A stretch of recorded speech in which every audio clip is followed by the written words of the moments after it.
YouTube is full of videos listing the top 5 or top 10 of military capabilities, including the size of armed forces. But when they list the size of these forces, they rarely explain the totals they give in any detail. Often, this is just the total listed in Wikipedia or other similar sources. This is particularly true for the size of armies, or more accurately, ground forces. Because when we look at ground forces, we must include Marines, which are often included in a country's naval forces, and airborne troops, sometimes included in a country's air force, for example with the PLA, or even as a separate force altogether.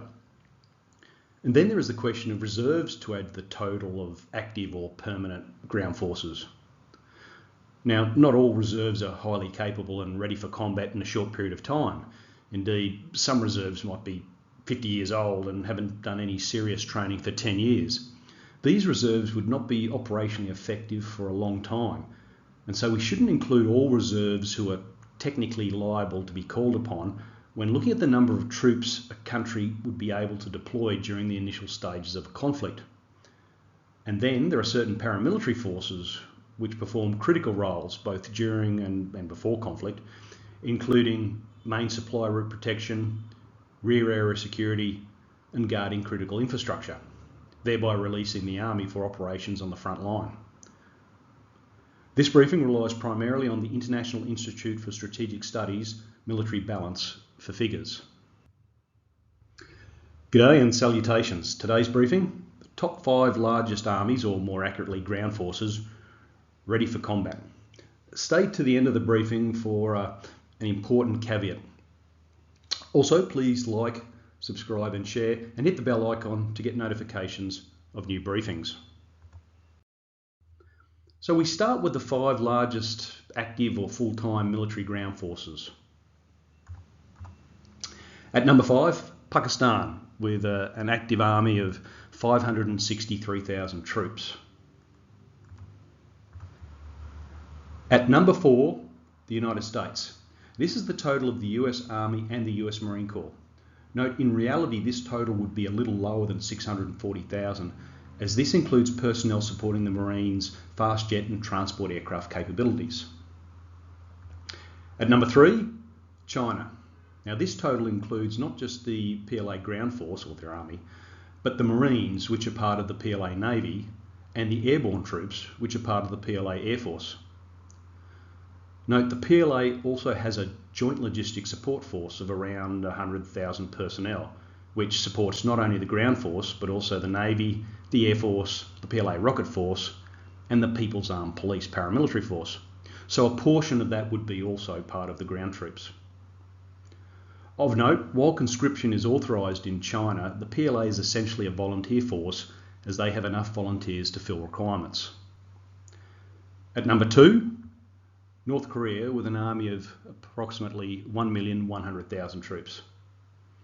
And at number 1, India, with a total of 1,238,000 ground force personnel, which includes the Marines from the Indian Navy.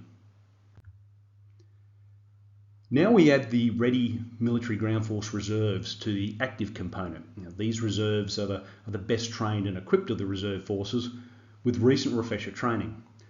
Essentially, these are troops with active service within approximately 5 years. At number 5, Pakistan, which adds 550,000 troops for a total active and reserve ground force of 1,113,000. At number 4, the United States, which adds around 540,000 both Army, Reserve, National Guard and Marine reserves for a total of 1,180,000. At number 3, India, which adds around 300,000 reserves who have service within 5 years for a total of 1,538,000 troops. Now, India does have significantly more reserves with less training. At number 2, China, with the PLA adding around 500,000 reserves to a total of just over 1,540,000. Now, the PLA has significantly reduced reserve troop numbers as part of its military modernisation program. And at number 1, North Korea, which adds around 600,000 reserves for a total active and reserve ground force component in the military of 1,700,000. Finally, we arrive at the total ground force, that's military and paramilitary, active and reserve troops. At number 5, the US, which doesn't have any paramilitary ground forces, which is understandable given its strategic circumstances. So its total stands at around 1,180,000 troops. At number 4, Pakistan, which adds around 210,000 paramilitary troops for a total of 1,323,000. At number 3, North Korea, which adds around 190,000 paramilitary forces for a total of almost 1.9 million. At number 2, China, which adds around 500,000 paramilitary of the People's Armed Police for a total of just over 2 million troops. And at number 1, India, with an additional approximately 1.6 million paramilitary troops for a total of well over 3 million troops. Now, India has arguably the broadest spectrum of paramilitary forces, including from the Ministries of Defence and Home Affairs, including border security forces and various rifles formations, together with other internal security forces.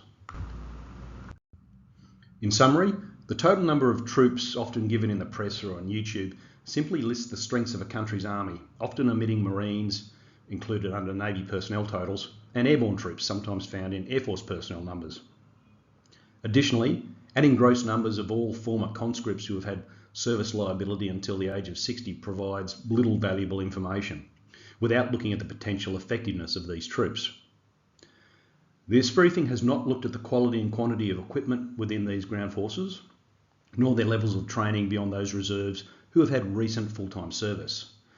And these are critical points when assessing the combat effectiveness of a ground force. Additionally, paramilitary forces can provide significant combat capabilities, especially against smaller and or lighter enemy forces. Indeed, in some countries, paramilitary forces might be structured and equipped in a similar manner to regular army troops. As I mentioned at the start, there is a caveat to this briefing. There are 2 countries currently involved in altercations that have very large ground forces. In one case, all reserves have been called up, so we cannot differentiate between whether these troops were regular or reserve forces as at, say, February 2022. On the other side, some reserves have been called up, but not the total of those who have full-time service within, say, the last 5 years. So again, it's difficult to give precise figures. This might be the subject of a future briefing. That concludes today's briefing. Thank you for watching. Happy to take suggestions for future briefings from subscribers, so please subscribe, like and share. Until next time, Vale de Cero.